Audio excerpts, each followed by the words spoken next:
Universal news के तमाम viewers को मेरा में मौजूद हो फेडरेशन ऑफ सदर बाजार ट्रेडर्स एसोसिएशन के ऑफिस में। बात देश हित की हो, बात व्यापारी हित की हो। मेरे साथ मौजूद है राकेश कुमार यादव जी, जो प्रेसिडेंट भी हैं। सर, आप ये बताइए, सदर बाजार में जो समस्या है वो क्या क्या समस्या है? सदर बाजार एक मुगल कालीन मार्केट है।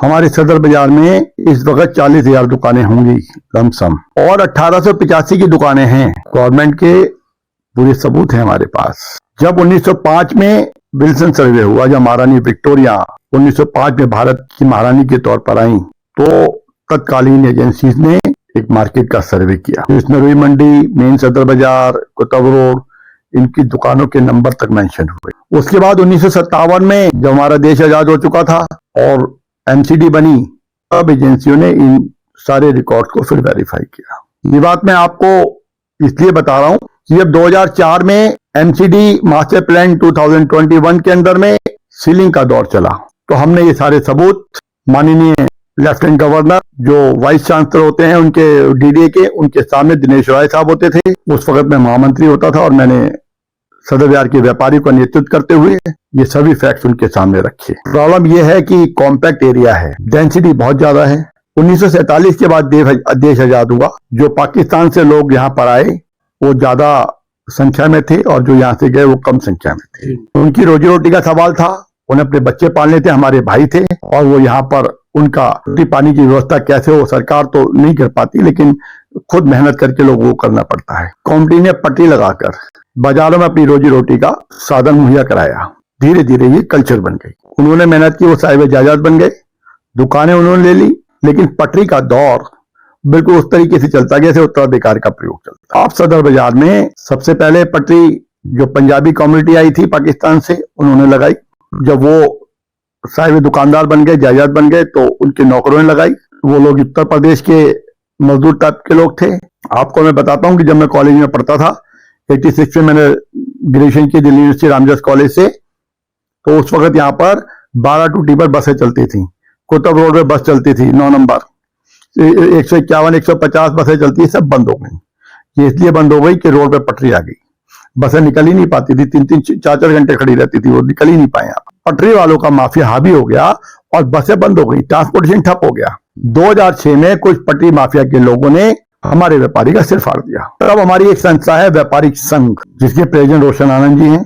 उन्होंने सर व्यापार मंडल चांदनी चौक के साथ सबमिट होकर हाई कोर्ट में केस डाल दिया। गवर्नमेंट ने कहा कि रोड पटरी जो है नहीं लगनी चाहिए, सदर बाजार non Hawking non skirting zone है। मेरा मतलब यह है कि सभी एमसीडी के ऊपर, दिल्ली पुलिस के ऊपर, सभी आर्थिक तंत्र के ऊपर, सभी एजेंसीज के ऊपर पटरी माफिया पूरी तरह हावी हो गया और एक बहुत बड़ा प्रश्न चिन्ह लग गया कि आखिर आर्थिक तंत्र की रीढ़ की हड्डी व्यापारियों को बर्बाद करने के लिए सभी एजेंसीज पटरी माफिया का क्यों साथ दे रही हैं। माननीय सांसद श्री परवीन खंडेलवाल जी से, क्योंकि वो हमारे व्यापारी नेता हैं और अब तो वो हमारे माननीय सांसद हैं, अक्टूबर के मंथ में मैं परवीन जी से उनके कार्यालय में मिला था। 9 अक्टूबर को या 11 अक्टूबर को परवीन जी ने, मैं डेट आपको देख के कंफर्म बता दूंगा, उस दिन मेरे साथ परवीन जी ने सुबह 11 बजे से लेकर 3 बजे तक पूरा दौरा किया। उसमें एक एक डिपार्टमेंट, दिल्ली पुलिस के एडिशनल डीसीपी साहब थे, एमसीडी डीसी थे, बिजली डिपार्टमेंट था, मेट्रो डिपार्टमेंट था,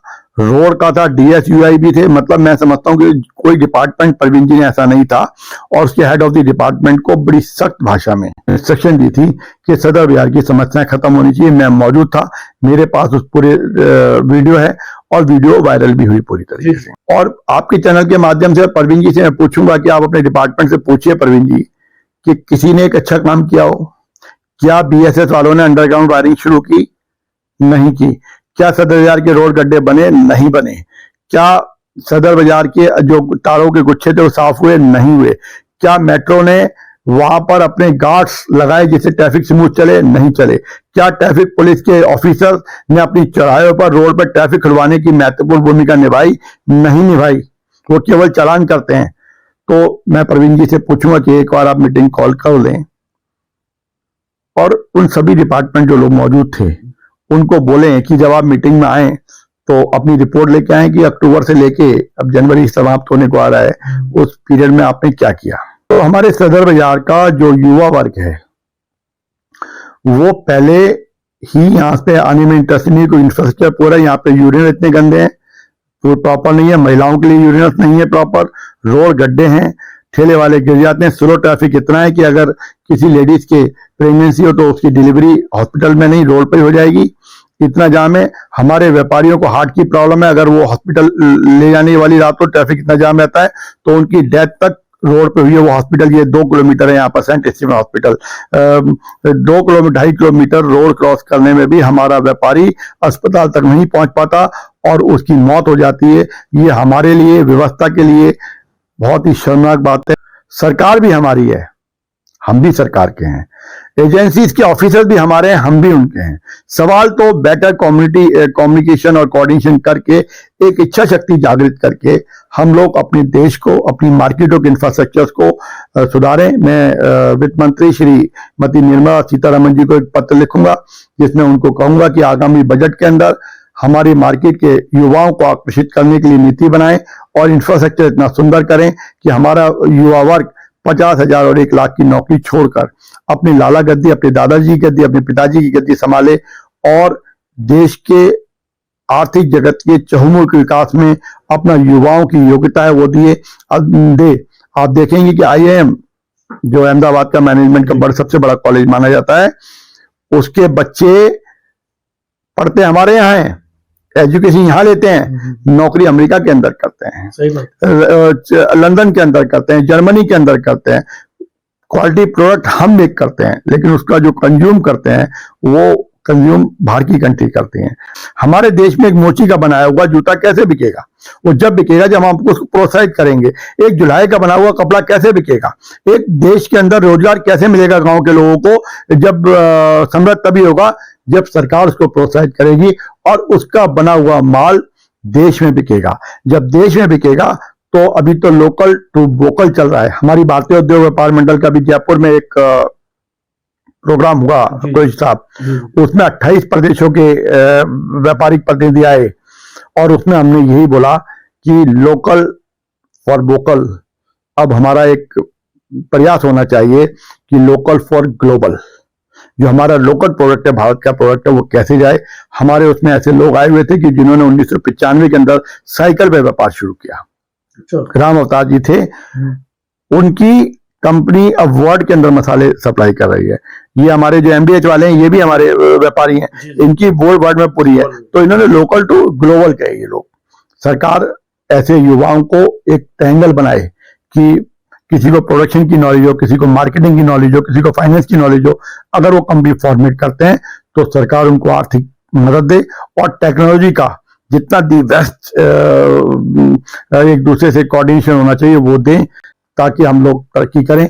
सदर बाजार का प्रेसिडेंट होने के नाते मेरी पूरी टीम 83 एसोसिएशन है। हमारे अभिनंदन के तौर पर 40,000 दुकानदार हैं। मैं युवाओं को सच कर रहा हूं, मैं जब भी बात करते हैं तो उनसे मैं एक कोऑर्डिनेशन करता हूं, उनसे एक संवाद जरूर करते हैं कि आखिर आप अपने देश को क्या दे रहे हैं। देश ने आपको जन्म दिया, देश ने आपको शिक्षा दी, देश ने आपको काबिल बनाया, लेकिन उस काबिलियत का यूज आप दूसरों को दे रहे हैं। तो प्रयास कभी विफल नहीं होते हैं, प्रयास टल जाते हैं लेकिन विफल नहीं होते हैं। हम एक देश के नागरिक होने के नाते अपनी भारत सरकार के हाथों को मजबूत करते हुए, अपने सभी अधिकारियों को अपने जैसा भाई बहन मानते हुए, सबको साथ लेकर देश का विकास करें। क्योंकि जितना सामने वाले को समझाना जरूरी है उतना उसकी बात को समझना भी जरूरी है। तो हमें इस बात का प्रयास करना चाहिए कि सरकार और एजेंसी हमारी बात समझें, सीतारमण जी समझें, प्रधानमंत्री समझें, जो इंफ्रास्ट्रक्चर के मंत्री हैं वो समझें और इंफ्रास्ट्रक्चर सदर बाजार का या जितनी भी होलसेल मार्केट है उनका सुंदर 21वीं सदी का इंफ्रास्ट्रक्चर बनाएं ताकि जो वर्ल्ड के लोग आए तो वो हमारी वास्तुकला देखकर, हमारी मार्केट का इंफ्रास्ट्रक्चर देखकर, हमारी मार्केट का डिजिटल सिस्टम देखकर इतने इंप्रेस हों कि वो हमारे व्यापारियों को अपने लेक्चर देने के लिए बुलाएं कि आखिर उन्होंने एक ग्राउंड लेवल के लाला के से लेकर वर्ल्ड लोकल टू ग्लोबल कैसे पहुंचे। बहुत बहुत धन्यवाद। तमाम सिस्टम को आपने आईने दिखाया है, तमाम सिस्टम को किस तरह आप बसें बंद हुई हैं और पूरी हिस्ट्री, क्योंकि आप यहाँ के कदीमी रहने वाले हैं, पूरी हिस्ट्री बताइए अंग्रेजों के जमाने से आज तक। जो आपने हिस्ट्री देखी सुनाई है, आपको बताई है, आपने यकीनन कहीं नहीं सुनी होगी। हम सरकार से, भारत सरकार से, तमाम महकमों से अपील करते हैं कि व्यापारियों की आप बात माने, सुनिए, व्यापारियों के साथ कदम से कदम मिला के आगे बढ़े और इस मार्केट को फना होने से बचाएं, क्योंकि ये हमारे हिंदुस्तान की एक धरोहर है और हम सबका कर्तव्य बनता है कि सदर बाजार मार्केट को हम बचाएं। राकेश यादव जी ने बहुत अच्छी बात बोली, हमारे पास वो प्रोडक्ट है कि हम अपने प्रोडक्ट को दुनिया के प्लेटफॉर्म पे ले जा सकते हैं। जरूरत है सरकार हमारा साथ दे, जरूरत है प्रशासन हमारा साथ दे। हमें 100% लोग देखते हैं और सिर्फ मात्र 3-4% लोग हमें सब्सक्राइब करते हैं, देखते हैं लेकिन सब्सक्राइब नहीं करते। हम बड़ी मेहनतें करते हैं और आप हमें सब्सक्राइब जरूर। इनकी ही मदद से हमारा एक नया चैनल स्टार्ट हो रहा है जिसका नाम है यूनिवर्ल्ड शॉपिंग। यहां पर हम सदर बाजार की जो तमाम होलसेल्स की दुकानें हैं उनके प्रोडक्ट को हम आप तक लाएंगे। ये चैनल भी हम लॉन्च करेंगे और हमें आशीर्वाद हमें फिर कर रहे हैं राकेश यादव जी जो हमारे चेयरमैन साहब हैं, इनका पूरा आशीर्वाद रहेगा और उम्मीद करते हैं यह एपिसोड आपको पसंद आएगा। इसी के साथ मैं आपसे इजाजत लेता हूं। यूनिवर्ल्ड न्यूज ब्यूरो, सदर बाजार, दिल्ली।